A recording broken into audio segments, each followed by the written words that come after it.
नमस्कार दर्शकों, हम सर्वाइकल कैंसर अवेयरनेस मंथ में आज आपके साथ डिस्कशन के लिए लाए हैं डॉक्टर मीता एंड डॉक्टर शबाब, जो कि एम्स में सीनियर प्रोफेसर्स हैं।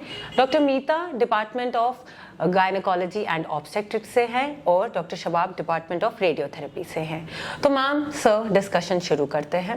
मैम, जैसे कि हमने पिछले एपिसोड्स में देखा कि स्क्रीनिंग है सर्वाइकल कैंसर की, उसका ट्रीटमेंट है, उसके कॉजेज़ हैं, तो मैम अब एक प्रॉपर ट्रीटमेंट हम कैसे करवा सकते हैं? क्योंकि अभी तो हमने देखा कि वैक्सीनेशन करवाएं, स्क्रीनिंग करवाएं, तो जब हमें ट्रीटमेंट कराना है उसके बारे में आप क्या हमें आगे बताएंगे? देखिए, ये चीज़ संजोली हमारे दर्शकों को समझना चाहिए कि अगर कैंसर सर्विक्स हो गया है तो ये उनको इसका ट्रीटमेंट पॉसिबल है। ये सबसे इम्पॉर्टेंट चीज़ है, उनको घबराना नहीं है। सबसे पहले जितनी जल्दी हो सके किसी भी इंस्टीट्यूट में जाएंगे और अपना ट्रीटमेंट करेंगे।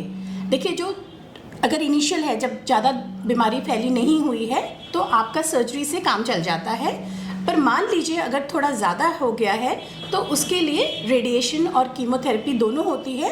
तो वो चीज़, उसके बारे में थोड़ा सा डॉक्टर शबाब आपको ज़्यादा अच्छा गाइड कर पाएंगे।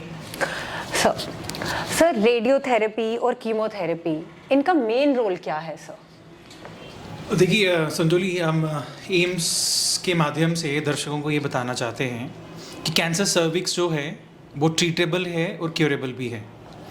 जैसे डॉक्टर मीता ने कहा कि अर्ली स्टेज, जैसे स्टेज 1 हम बोलते हैं। अब स्टेज 1 में ना 2 स्टेजें होती हैं, स्टेज ए होती है 1A एंड स्टेज 1B होती है। उसकी आगे सब स्टेजेस होती हैं। सो अर्ली डिजीज़ जो होता है स्टेज 1A में 1A1 और 1A2 है, देन 1B1 है एंड 1B2 है।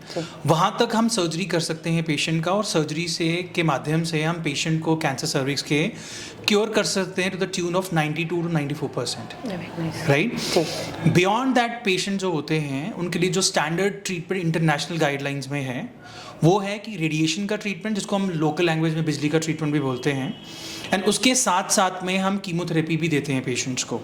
तो उसका ट्रीटमेंट हम बोलते हैं कि chemo, concurrent chemo and radiation treatment.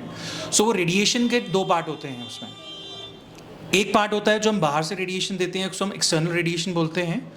वो एक्सटर्नल रेडिएशन जो है वो आपका 23 सिटिंग्स होती हैं, रोज़ की एक सिटिंग होती है, सैटरडे संडे को ऑफ होता है, हफ्ते में 5 दिन रेडिएशन लगती है आपको, और टोटल आपको 23 रेडिएशन लगती हैं।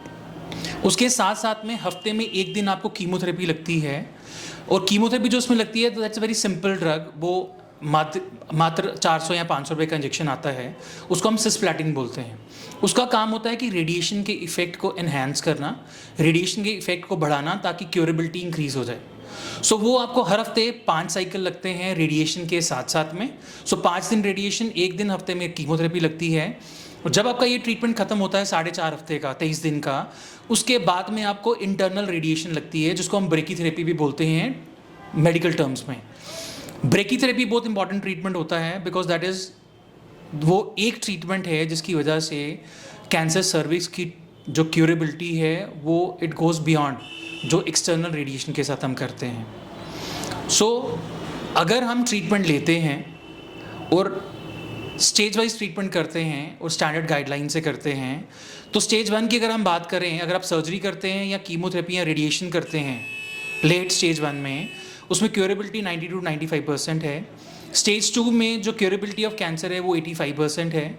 स्टेज 3 में 60% क्योरेबिलिटी है, एंड आप मतलब यू विल बी सरप्राइज कि स्टेज 4 में अगर आप प्रॉपर सीक्वेंस ऑफ ट्रीटमेंट करेंगे, स्टिल 20% पेशेंट्स हैं जो बिल्कुल क्योर हो सकते हैं कैंसर सर्विक्स के साथ में। सो मैं यही बोलना चाहूँगा एम्स के माध्यम से, हमारे इंस्टीट्यूट के माध्यम से, कि अगर आपका डायग्नोसिस कैंसर सर्विक्स का होता है, कृपया अपने नज़दीकी हॉस्पिटल में जाएं जहाँ पे कैंसर की सेवाएं उपलब्ध हैं, और आप प्रॉपर ट्रीटमेंट लीजिए, ताकि आपकी क्योरेबिलिटी जो है वो हाई परसेंटेज में हो, और आपके घर में या आपके जो नियर एंड डियर्स हैं उनकी क्योरेबिलिटी कैंसर सर्विक्स से हो सके। जी, thank you so much sir.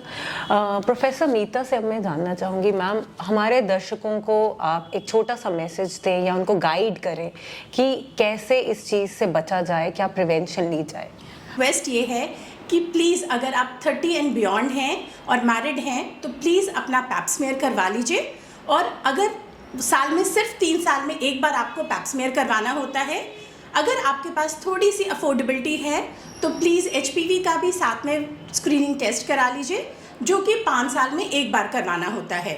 साथ में अपनी बेटियां और बहनों को भी और खुद को भी, अगर आप 45 से कम हैं तो HPV का वैक्सीनेशन करा लीजिए। इन सब छोटी छोटी चीज़ों के साथ हम लोग WHO ने जो टारगेट दिया है कि नियर फ्यूचर में पूरा कैंसर सर्विक्स को एलिमिनेट करेंगे, इन सब में हम लोग बहुत आसानी से ये टारगेट अचीव कर सकते हैं। Thank you. तो डॉक्टर शबाब सर, मैं अब आपसे जानना चाहूँगी कि आप हमारे दर्शकों को कुछ मोटिवेशनल कुछ मैसेज दें कि वो आगे आके इस बीमारी का ट्रीटमेंट कराएं। संजोली, एम्स के माध्यम से मैं अपने दर्शकों को यही बोलना चाहूँगा कि कैंसर सर्विक्स जो है it is still a curable disease.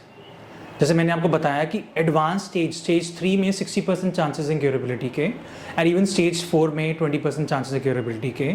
तो मैं आपको रिक्वेस्ट करूँगा सारे दर्शकों को कि आप कृपया जाके ट्रीटमेंट करवाएं, और इसके ट्रीटमेंट में आपको डरने की ज़रूरत नहीं है। सर्जरी जो इसमें होती है अर्ली स्टेजेस में वो बहुत सेफ सर्जरीज हैं, उसमें मिनिमम कॉम्प्लिकेशंस हैं, एंड आप 5th डे पे आप मोबाइल होते हो, आपको डिस्चार्ज कर दिया जाता है। एंड जब आप रेडिएशन एंड कीमो का ट्रीटमेंट लेते हो तो उसकी जो साइड इफ़ेक्ट्स हैं वो मिनिमम हैं, कि जो आजकल हमारे पास रेडिएशन की इक्विपमेंट्स हैं, जो रेडिएशन की टेक्निक है जिसको हम प्रिसीजन रेडिएशन बोलते हैं, उस प्रिसीजन रेडिएशन से क्या होता है कि मिनिमम साइड इफ़ेक्ट्स आते हैं, और जब तक आपको साइड इफ़ेक्ट्स आने के चांसेस होते हैं आपका ट्रीटमेंट ऑलमोस्ट फिनिश हो जाता है, जो एक्सटर्नल रेडिएशन से करते हैं हम लोग। और जब आपको एक्सटर्नल से इंटरनल रेडिएशन में हम शिफ्ट करते हैं तो इंटरनल रेडिएशन जो होता है it is the safest treatment, और उसमें लेस देन 5% चांसेस होते हैं कि कुछ भी माइल्ड सी कॉम्प्लिकेशन होगी। तो ज़्यादा दिक्कत का ट्रीटमेंट नहीं है, बहुत सेफ ट्रीटमेंट है। और आजकल जो सरकार ने आयुष्मान भारत की स्कीम की है उसके अंतर्गत ये treatment, surgery as well as chemotherapy और radiation treatment totally free of cost है। तो आपके घर के पास में जो भी अच्छे इंस्टीट्यूशन हैं जहाँ पे लेटेस्ट रेडिएशन की फैसिलिटी है, जो उसको हम प्रिसीजन रेडिएशन बोलते हैं, और जहाँ पे आपको सर्जिकल ऑन्कोलॉजी, जो कैंसर सर्जन स्पेसिफिक होते हैं या गायनी के सर्जन होते हैं जो स्पेसिफिकली कैंसर की गायनी की कैंसर सर्जरीज करते हैं, उन हॉस्पिटल्स में जाके आप अपना ट्रीटमेंट कराएं। उसमें आपका कोई खर्चा नहीं होगा और फ्री ऑफ कॉस्ट आपको इंटरनेशनल गाइडलाइंस के हिसाब से ट्रीटमेंट होगा, और क्योरेबिलिटी जो है टू दी मैक्सिमम आपको मिलेगी अगर आप टाइम पे ट्रीटमेंट का सजेशंस एंड एग्जीक्यूशन करेंगे। Thank you. नमस्कार दर्शकों, तो आज हमारे साथ हमारे एम्स जम्मू से सीनियर प्रोफेसर्स थे doctor Shabab, department of radiotherapy, और doctor Meeta, department of gynaecology obstetrics. इनसे हमें जाना कि कितना इम्पॉर्टेंट है सर्वाइकल कैंसर का ट्रीटमेंट और अवेयरनेस। तो इसी के साथ हम अपनी ये चर्चा समाप्त करते हैं। हमारे साथ जुड़े रहने के लिए धन्यवाद।